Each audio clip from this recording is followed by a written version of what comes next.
What is going on? What's going on, crypto people?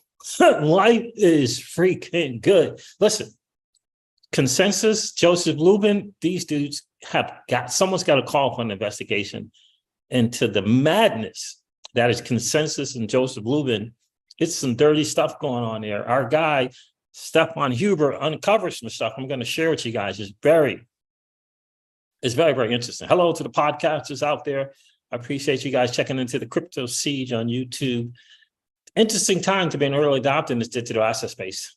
It is really, really a very, very interesting time. I haven't had a chance to check out, by the way, go to Crypto Law TV on YouTube, check out the latest video and interview from John Deaton and Caitlin Long. You're going to want to listen to that. Caitlin's very, very smart. He asked a very, very, very important question to her as well, but it's a really good interview. Go check that out for sure. We're going to go over this madness with ConsenSys and Joseph Lubin. I mean, you know, I'm gonna share the tweet or the post. I'm gonna share this post from Stefan. I mean, I responded, hey, bro, those are some serious accusations. Serious accusations. Money laundering and kind of doing it out in the public, plain public. I don't know. We'll go over it. Black Swan Capitalists, keep doing what you're doing, fellas. Had an interesting little post from their YouTube interview with Dr. Jim Willie about XRP. It's interesting. We'll go over it. We'll share that with you guys as well. Look, is the SEC versus Ripple case, is it going to the SCOTUS? Is it going to the Supreme Court of the United States? Yeah, Mubarak believes that it is. Or is it Mubarak? Mubarak seems to think that it is. We'll see. Brad Garlinghouse and Stu Alderati hanging out at Masari at the mainnet. Interesting, really, really interesting stuff. Mainnet, very, very interesting. So Brad has some stuff to say. We're going to cover that as well, but I really want to get into this whole thing with ConsenSys and Joseph Lubin. It's just the stench and the nastiness to this all that I just think that look, we gotta get to the heart of it, figure out what's going on. It feels like Joseph Lubin feels like he can just do anything and everything that he wants without any kind of consequence to it at all. Joseph Lubin, these dudes, that's what it's seeming like to me. That's what it's seeming like to me, without any consequence at all. This dude feels like he can just freely just do what he does. And then you throw in the fact that Vitalik is just all over the place matched up with, the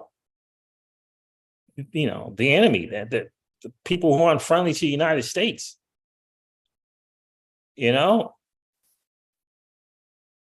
Look, you could talk about the business and entrepreneurs and all that stuff going on and capitalism going on in China, but they are not free, man. They're not free. They're not free.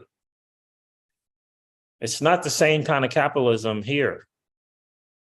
I think I heard someone say that the U.S. and China they treat the billionaires. It's so different because in China they let you grow your business, become a multi-billion-dollar conglomerate, and then they own it. And the U.S. is the exact opposite. They own you until you become a billionaire, then you own it. It's a different. You don't turn your business over to the country like they do, like they do in China. In the States, they own everything until you become the billionaire, right? And then you own everything. It's a completely different. The business owner owns everything. It's a completely different model, but. And you got all these capitals and these VC capitals, VC capital businesses all around Vitalik. I mean, all over. He's in this picture, he's in this meeting, he's in this thing. Vitalik's all with China-led VC capital firms, I don't care if they're based in the States or not. Like there's just a lot of, you're just beholden over there. You're not free over there. So we'll cover that as well. It's not a great look. It's just so many ties to the CCP for Vitalik. It's not a great look at all. Like we'll get into that as well. But anyway, this Joseph Lubin thing and ConsenSys, I'm going to share the post from Stefan Huber. This dude is on it. He's not letting go. Stefan is not letting go of what's going on here. And someone's got to pick it up. Someone will, I believe. You know, right now, Congress is tied up with a lot of stuff. But this Joseph, again, I feel like Joseph Lubin feels like he can just do whatever he wants. Because he buddied up with JP Morgan. I feel like he just feels like he can do whatever he wants. And they're just going to look out for him. That's what it feels like. What's going on, Boston Mash? Good to see you, bro. Appreciate you checking in. Interesting stuff. So we're going to cover that. And if you can stomach the market and going over the numbers, I'll share the numbers with you as well, according to CoinGecko. If you can stomach another day of just sideways movement, I'll cover that with you guys as well. Very interesting time. Again, appreciate each and every one of you being here. Do me a favor, hit that like button on the way in. That would be awesome. It really helps the channel. And if you're hanging out watching the Crypto Seeds, and if you're enjoying the hangout, please consider subscribing to the channel so that you know whenever we go live or whenever we upload a video. Let's go over the numbers real quick. According to CoinGecko, let's do that. Let's just go over these numbers real quick. Mr. XRP Free Me, what is going on, my friend? It's been a while since I've seen you on the stream. How are you, bro? Let's see if I can't find CoinGecko here. This thing, it seems like it's in the way. There it is.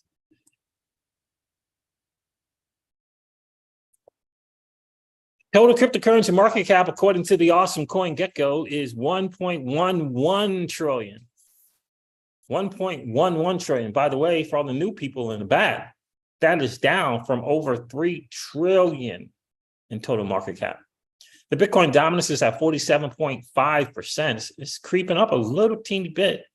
Bitcoin is trading at $27,138.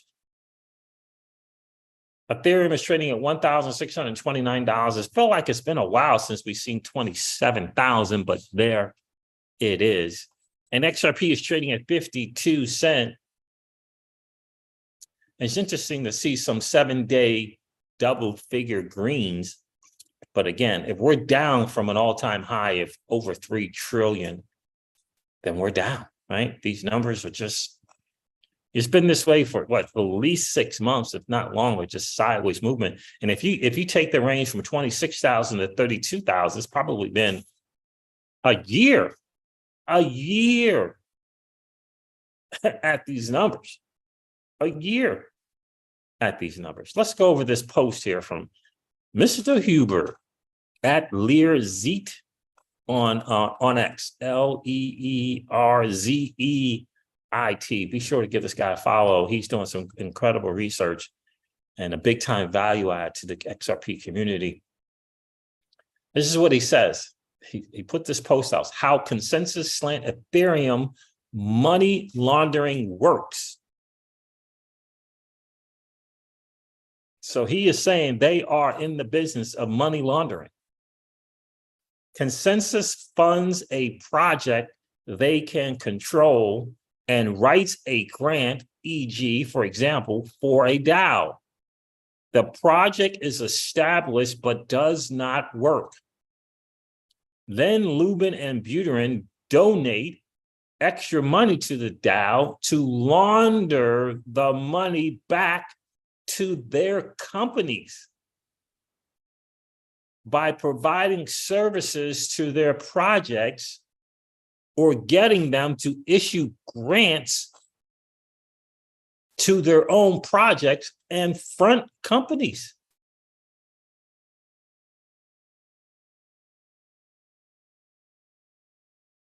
Let me share this thing here. All right, let me go through these. Vitalik Buterin, Joseph Lubin each donate 1,000 Ether to Moloch Dow, Moloch. I don't see a date on here.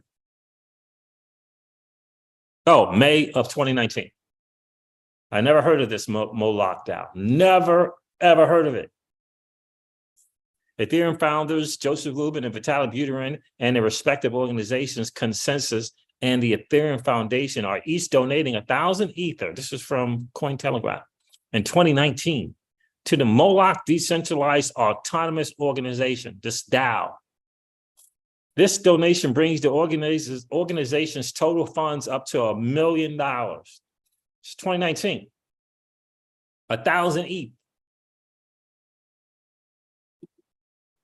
Then you got this thing here, the LAO. ConsenSys conducted the security audit. ConsenSys conducted the security audit on Moloch DAO version 2. It says the Moloch AO in January of 2020.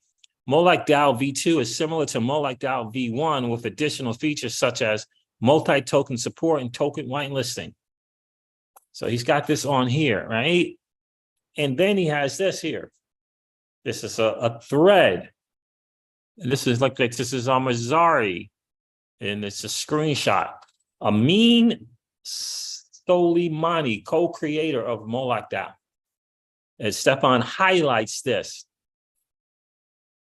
Let me go with the question, then I'll go to the answer. So the question in the group was, this is an AMA, if you were to launch Ethereum today, would you bother with the Moloch, or would you make development incentives native to the protocol design? He says, Amin Soleimani says, I don't think we've proven that, number one, DAO really works well, or two, that the Ethereum community knows how to use them properly. Until we do that, it's dead in the water, because the coordination cost would be too high. I'm all for inflation funding in the longer term for ETH, though, e.g., 1 to 2 years, maybe with a slower ramp up. This is what he highlights here. And then he's got, I guess these are the transactions for the Moloch DAO. Okay. And further in this post thread, Stefan Huber says, Lubin is famous for disguising his stake while always keeping a majority of holdings in all of the projects he funds.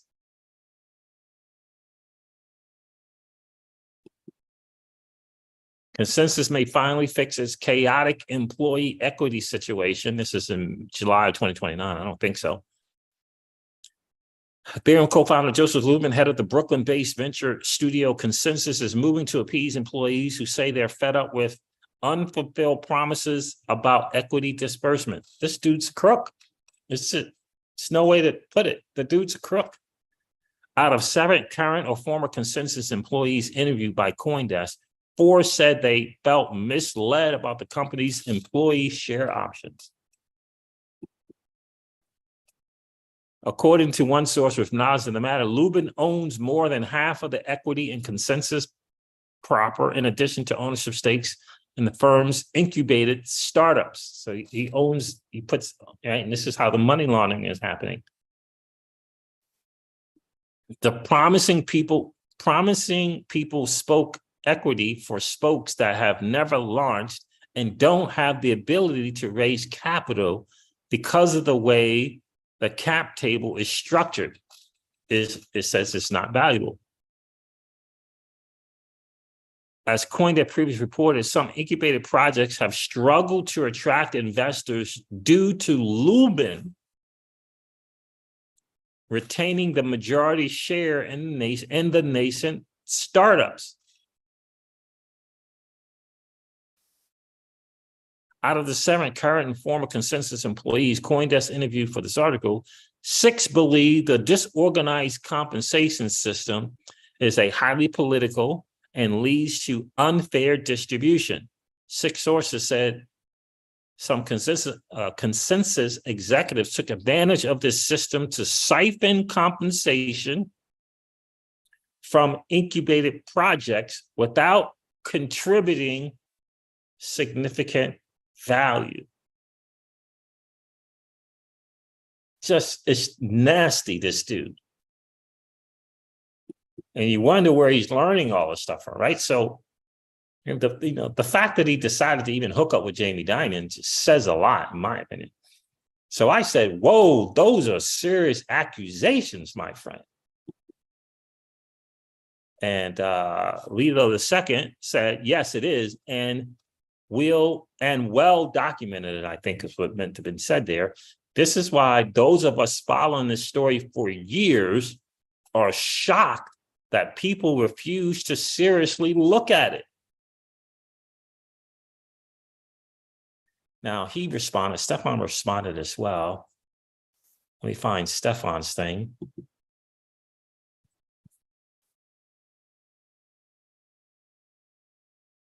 I guess he reposted my comment, did Mr. Huber. And he said, same with the Ethereum Foundation. Lubin donated to the foundation, and then the foundation funded Lubin's business through grants. Okay.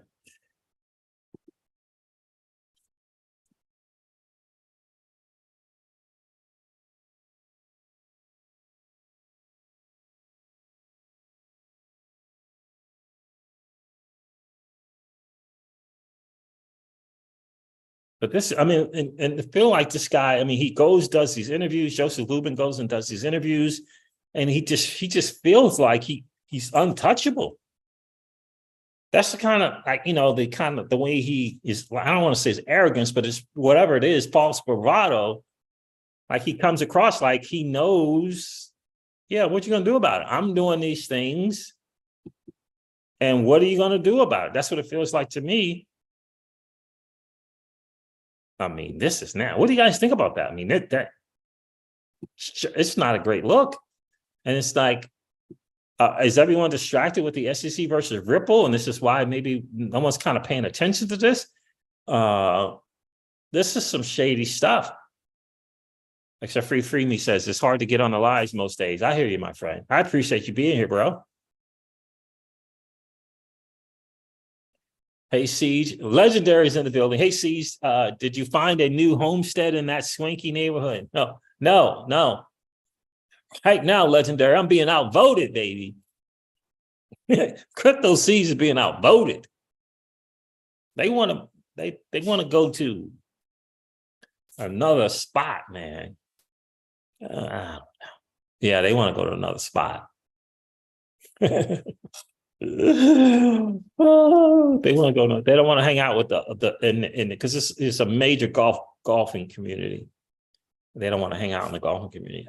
I don't like this. It's a big tennis community too. We like tennis, so I have to see if I can't sway Little Miss Crypto Siege. Let's see if I can't sway her over to my side.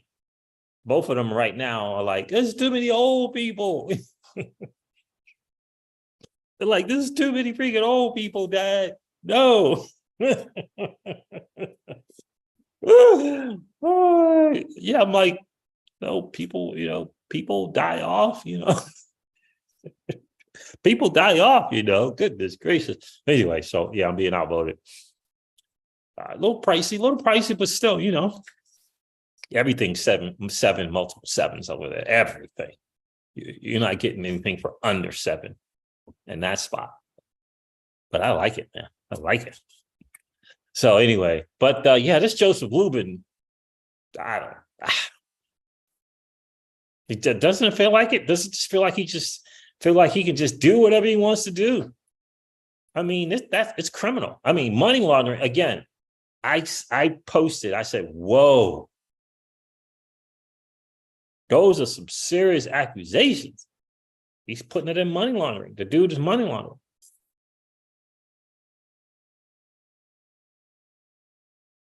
If this becomes like a scandal thing, this could seriously cause a lot of projects to move elsewhere and not be associated. I'm telling you. You can't have, you got Lubin doing his nonsense. You got Vitalik hooked up with CCP.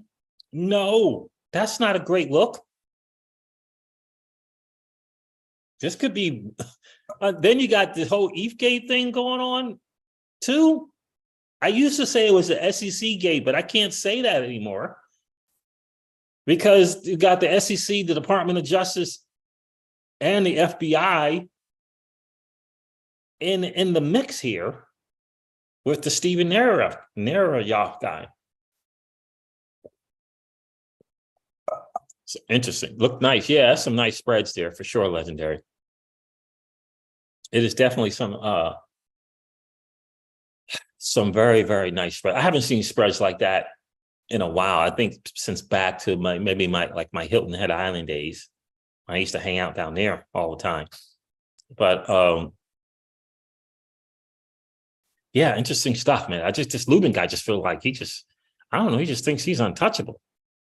So, all right, let me go on to this next thing from X. I don't know if you guys caught this little interview with the guys from Black Swan Capitalists. I don't know their names. I feel like I should know their names, but I don't know their names. Let's see, how do I share it? This little interview from Mr. Jim Willie. This is just interesting. Interesting. Let me share this. Take a listen to this. I mean, I feel like this guy has been one of these guys that have kind of been around, knows about XRP, been on these other different things. I feel like Mr. Willie may be the part of the quantum computing, quantum thing and all that stuff. XRP is gonna be like an alternative gold solution. I believe the United States is going to go dragging, kicking, screaming, and killing. And they're not going to want the BRICS gold token, but they're going to accept the XRP. And they're going to tell the U.S. citizens that it's not gold backed, and they will lie. That's how XRP is going to be used. European nations will use it as a compromise. The United States might use it as a compromise. And wherever it gets used, you guys, it's not going to go away. It's going to grow and not go backwards. That's how it goes to $100, $200, and maybe $500. You're going to block SWIFT usage for trade settlement. We'll go to XRP as an alternative. That's Mr. Jim Willie, Black Swan Capitalist, put this post out at in-depth analysis with Dr. Jim Willie, as he explains a unique perspective on XRP's role within the BRICS to corner central banks into a new currency. Interesting stuff.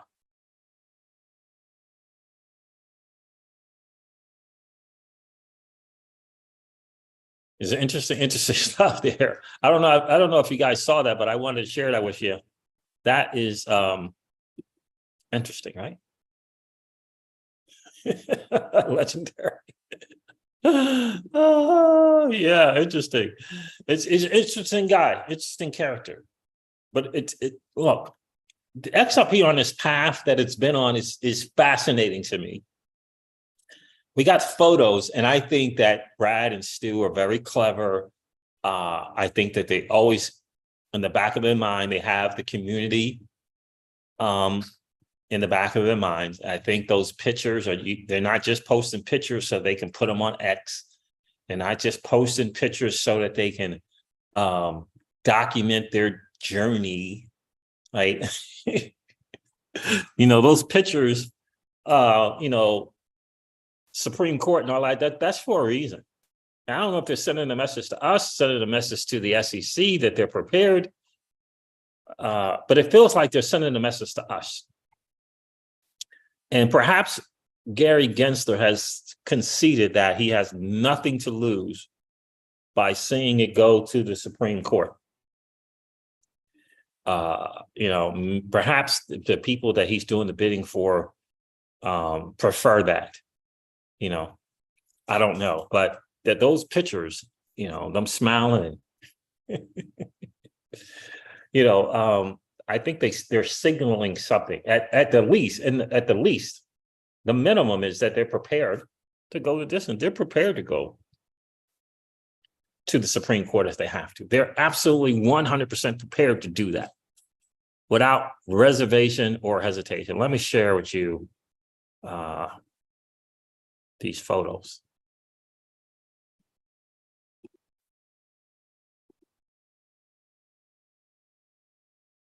Yassine says, well, Stuart already put this post out. Swung by SCOTUS in between meetings in DC. While the industry waits for legislative clarity from Congress, we should always be able to count on checks and balances.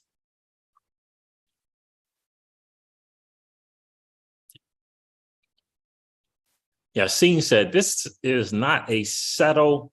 It should be, I'm thinking means, this is not a settled message from Ripple. Supreme Court is where the case is heading with all the chips on the table, unless the SEC comes back to its senses. Interesting point, bro. Interesting perspective on that situation there. But it's a message for me, in the end, at least, that they're prepared. They are definitely prepared to go the distance. So Brad and Stuart at Mainnet. I know John Deaton said he was listening to, John Deaton's at Mainnet, and he has some interesting stuff to say about that. I know he was listening to Brad Garlinghouse as well. He says, Ripple's Brad Garlinghouse comes out swinging. This is from whoever posts for, sorry, quote unquote, everything the SEC cares about, they lost. A freight train was driven through Gensler's arguments that these are all securities. And SCOTUS reminds us that Brad Garlinghouse has been saying this case was about establishing the non-security status of XRP. We won, they lost.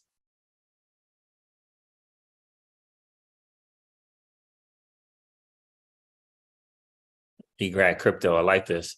What comes easy won't last, and what lasts won't come easy. My guy Jim Rohn used to say that all the time. It's very, very interesting. Very, very interesting to see this kind of go the distance. And this, it feels like, we get this little message, we get this little nonsensical move from the New York Department of Financial Services, delisting XRP. If you are unaware of the games that Wall Street will play, I think you know now. Like it's nasty.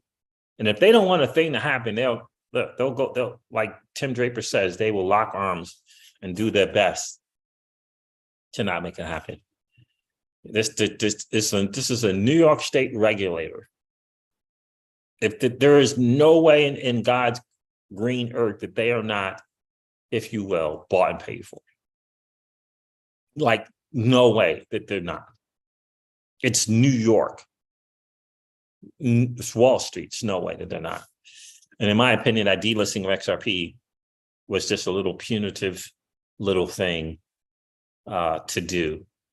The digital asset is not illegal. Companies can list it. Companies can do whatever they want to do, within regulation with the asset XRP. It may be a step or two more that they have to do. It may be, quote unquote, a grind to do it, but they still can't do it. So, they're pulling all the punches that they possibly can, because you just got to remember the bottom line is the digital asset XRP, the blockchain, the XRPL, the company Ripple are disruptors to the banking model and to the top 1% banks in the world. That's the bottom line. And they're not going to just easily go down giving up the cash cow that is the correspondent banking model. They're not going to just easily cave in and fold to that. They're not going to just let that go. They're not going to just let that go, Legendary. I mean, JP Morgan in a quarter profit $3 billion in profit. That's $12 billion in profit. They're not going to just let that go without a big time fight, without a big fight. So that's what I see the whole New York DFS thing and the delisting of XRP. That's what I see it is this little punitive thing to try to, get to the head space of Brad and Chris and the team at Ripple to get potential buyers and or clients to second guess, to pause before they consider holding the asset, utilizing the asset. That's what that's about. That is what it's about. And Rapid Economy did a really great thread on kind of explaining this whole NYDFS thing. And I responded to that. Let me see if I can't find that. Share that with you guys. Let me find it first.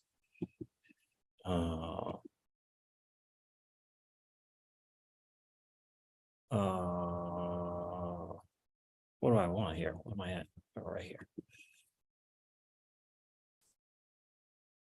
Okay, here it is here.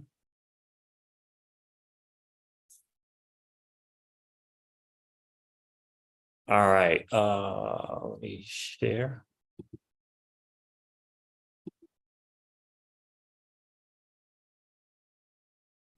So Ralph commented this very thoughtful post thread here. Says, what does it mean XRP was removed from the green list? Understanding XRP in the New York DFS, a captivating thread about financial regulations in 7 tweets, he puts it. The good stuff is in the 5th tweet. Just look at the landing page. He says, oh, you're in for a treat. So I looked at that thing when it first came out. And all it is to me, is the New York State regulator doing the bid of Wall Street. To me, that's all it is. So I responded to his 5th tweet because he said it was important. In his 5th tweet, he says companies can still use off the list tokens, but it requires further vetting by New York and a separate DFS approved coin listing policy in place. So XRP is not illegal in New York. It's just not an automatic go ahead for New York licensed companies that want to use it there. And I said, is there such a thing as illegal crypto in New York? Because I'm from New York. I've never heard of that. Nice thread, but ultimately this is about doing the bidding of Wall Street incumbents, period, full stop. He said, no such thing. But people have said some pretty wild stuff about the news since Monday. I think you're right, and can't wait to read the reasoning behind the decision. I mean, to me, this stuff is easy. Ripple is, look, we say this on the channel all the time. JP Morgan and Citi are not concerned about Shiba Inu. They're not concerned about Dogecoin. They're not concerned about Constellation, the DAG token. They're not concerned about Dash or Litecoin. They're not even concerned about Bitcoin, other than to make money from their clients by trading it to them, or offering products around it. They are concerned. The top 1% banks are concerned about the monster that is Ripple, the XRP, the digital asset that is XRP, and the XRPL ledger, the disruptors. The XRPL can move anything. It can move anything of value in 3 to 5 seconds for less than a penny. And that is a disruptor in in magnitudes of magnitudes. Anything of value in 3 to 5 seconds for less than a penny? You can't. I hope that you can wrap your head around those words. David Schwartz said it. He said, never, he said, think about it. That has never been echoed in crypto and out of crypto, ever.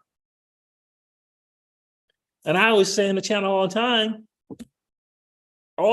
it's a lot of smart people over Ethereum. Tell me the person who at Ethereum who has said they can do that. Whether it be Ethereum or a project on Ethereum. Tell me about the project. Tell me about it on Cardano. Tell me about it on EOS, on Cardano, on Solana, on Phantom, on Cosmos. Tell me about the product and the CEO and the CTO coming to the stage and saying that this blockchain can move anything of value in 3 to 5 seconds for less, it don't cost a penny, legendary. Would you be good with a penny? How about 5 cents?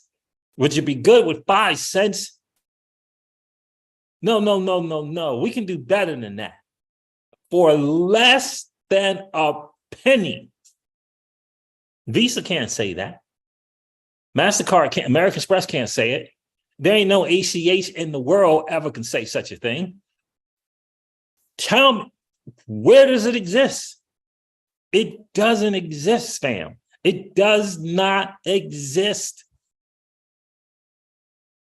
And I always say, well, maybe you can find something that says, well, we can put anything on our blockchain and move it around. Or you can find another blockchain that says, well, you know, we're not less than a penny, but we're right at a penny. Or you can find a blockchain that says, yeah, I mean, we're right around 3 to 5 seconds, right? But you can't find another blockchain that can say all 3 of those things. All 3 of them, not Algorand and, you know, that smart dude over there. Is it Silvio? If they could, they would. If they could be saying it, they would be saying it. That's a disruptor. And when Ripple made a decision, you know, smart contracts are fun, but we're going on a payments route. The war was on. The war was on. When Ripple, number one, Ripple said to JP Morgan, you know, all the 11 people representing JP Morgan can't even fit them in a room. You can't even, they sent 11 to 13 people down to Ripple office. Can't even fit them in one room. 11 people. When Ripple said no, that was game on. That was it. I mean, all you got to do is look at Jamie Dimon and understand that he took that personal. All you got to do is look at the dude and understand that. He thinks he is God's gift to everything. All you got to do is look at him and tell.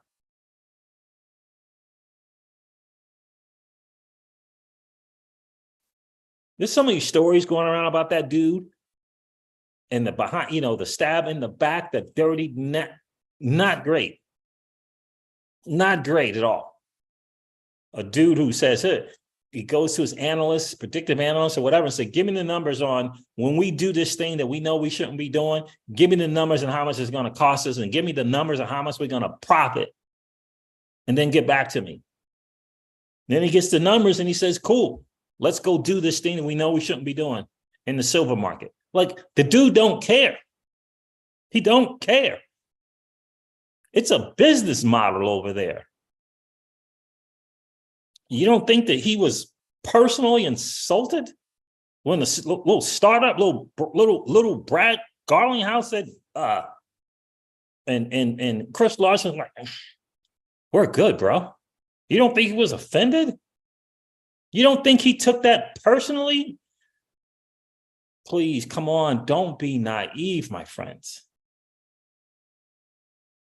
Don't be naive. He took that personal. That's a personal affront to his dignity. Oh, my goodness. I mean, come on. What's going on, Rasheen B. Wealthy? Good to see you, bro. Dude, I always appreciate when you share my content, my guy. I appreciate you big time. Right? I mean, come on. I mean, this is the real world. Like, a lot of people in crypto, like, they want to, this is not a bubble. This is the real world. This is the real world. This is not no kumbaya thing going. This is not the internet of information where Jamie Dimon could give a damn. This is not the internet of information, right? Where BlackRock could Google, cool. He could, right? Care less. They could care less about Facebook. Right? Think about that. And what was the thing before Facebook? I forget what it was called. I think it starts with an M. Like, you think those dudes, Bank of America was concerned with Match.com or whatever the heck it was called? I don't even know what it was called. They didn't care. But the internet of value, money. They started, yeah. We heard about the whole FinCEN. What is this Ripple thing? What are they doing over there? How does FinCEN all of a sudden understand? How does FinCEN all of a sudden just know about some little startup with about 1.5 people over at Ripple? How do they find out about a thing like that? FinCEN.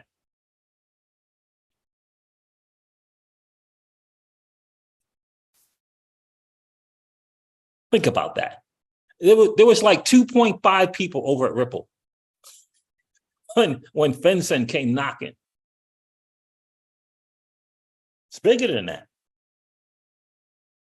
It's bigger than that, right? That's why the Ripple employee, when they did that little interview with, I think it was Monica Long and Ashish Burla, the dude was looking to the left or the right, and then he looked at the camera and he looked at you and I, he said, this is just going to take longer than we thought it was going to take. He was telling the truth because he had just became awoken to the truth that they're in a war. They are in a war.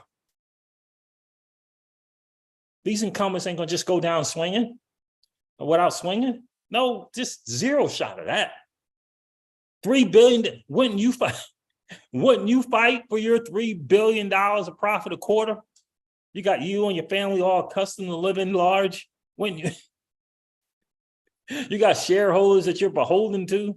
Wouldn't you fight for your $3 billion of profit a quarter? Of course. As my mentor used to say, of course. You're gonna fight for that. And it can get nasty. And you're talking about Jamie Dimon, that dude is not in the business of playing fair. Hopefully, Bank of America is going to make this move. Hopefully. Because my understanding is Bank of America doesn't play that same game. Don't get me wrong. You got to be, right? You can't be, you have to be the one. And if you're in that space, if you're in positions like Monahan at Bank of America, right? You can't be soft. But he just plays a different game. He feels like, and this is just my personal opinion. I believe that this dude said, oh, I can be that one. That's what I believe Bank of America believes. That's what I believe. That dude believes, hold on a second, what? What? See, he didn't just close the door. He didn't just, first of all, he didn't send a bunch of people over there. He was open. He took a different approach. I don't need half of what you got. Let's work together. How can we work together? You know, Jamie Dimon, in all his false bravado, is like, nah, Give me half. If you want to come play in my playground, you got to give me half. Gary Gensler already told us the real deal. Gary Gensler just thought no one was listening but his students. He thought no one was listening. Oh, well, I mean, what do these 18-year-olds know? I got 20-year-old kids in here. What do they know? I can tell them. He didn't realize that we were all looking. He didn't think that that was going to happen. He told us the real deal. This is how Goldman's and JP Morgan is how they operate. Hey, if you want to come hang out on our playground, there's a toll. There's a toll to pay. And Brad and Chris were like, nah, we're good. They're not giving you half a nada. That's the real deal there, fam. I just wanted to bring it to you. Thank you so much for the hearts. Thank you for the 100s. Whoever's giving those hundreds, I appreciate it. I appreciate each and every one of you being here today as well. Do me a favor. If you didn't hit that like button on the way in, no worries. Just collapse the chat real quick. Go smash that like button. And if you're hanging out watching the CryptoSys and you're enjoying the hangout, please consider subscribing to the channel and ringing a notification bell so that you know whenever we go live or whenever we upload a video.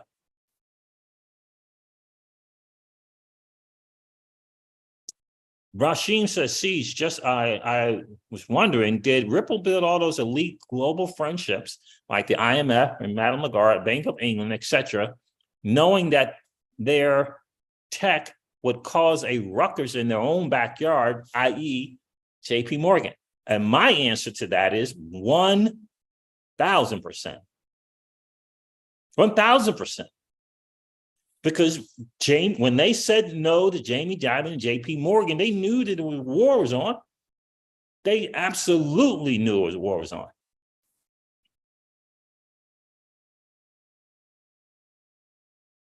Love you too, brother. Paul Dido. Absolutely. I mean, think about that, fam. Why in the world is the IMF? The IMF is not a regional entity, right? They're not around the corner where you could just pull up on the IMF. You can't just pull up on the IMF. Why is the IMF having a meeting, think about this, fam, with a blockchain infrastructure company out of San Francisco? I mean, come on already. Why? The IMF.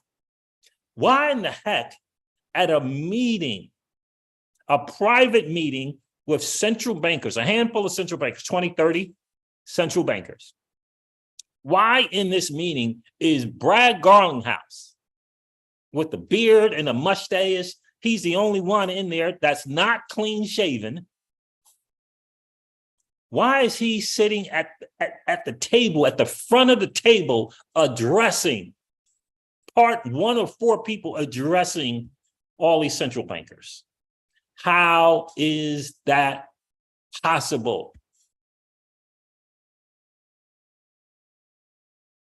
How is that possible? I just ask you, how is that possible? Someone is making that possible.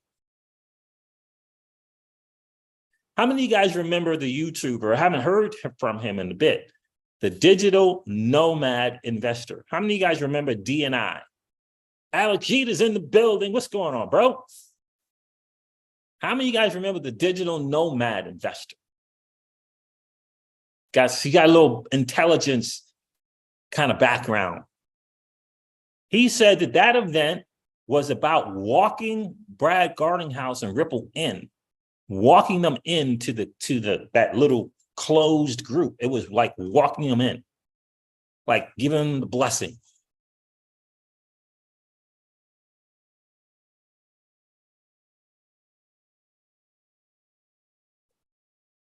Why? Because they're in charge. They're not in charge, but they're this thing here, this entity is called Ripple that's willing to work with them, not disrupt them. In terms of the central bankers, willing to work with them, saying, hey, we'll share this technology. Yeah, we got this thing. It's transformative.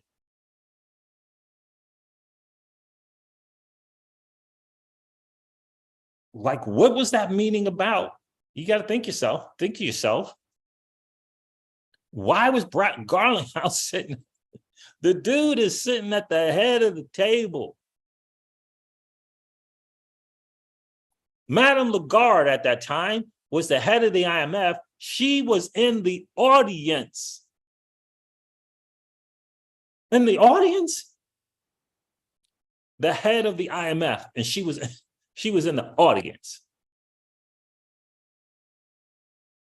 If you say, well, that was just a thing, they love blockchain and they love the DLT. Okay, show me a picture, show me a video, show me even an article hinting at the CEO of the DAO, the CEO of the blockchain, the CTO of the blockchain hooking up with the IMF.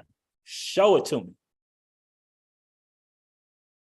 Algorand, incredible technology. Maybe Silvio got a meeting. I haven't seen it. Heard about it. Maybe, what's the other one? Not Algorand, it's the other one. Hedera Hashgraph, right? That's some next level stuff going on right there with Hedera. Next level. Like, it's next level. I haven't seen the IMF meet. I haven't seen the meet up between central bankers. I haven't seen it.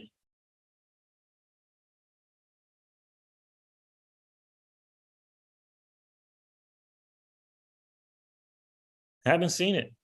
Oh, really? Legendary says, I saw DNI the other day. He said he's taking a break until he's needs it again. Oh, nice. I hope he's doing well. I mean, he has some great insights on some stuff. Inkpen 27 is in the building. What's going on, my friend? Kyle T. Morris says, wow, I haven't heard DNI in a minute. Yeah, I know.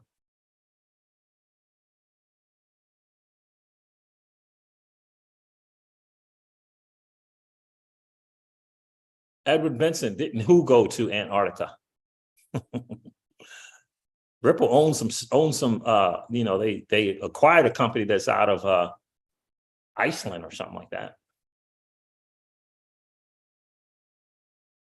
Inkpen 27, yeah, a seat at the table is a good thing for Ripple.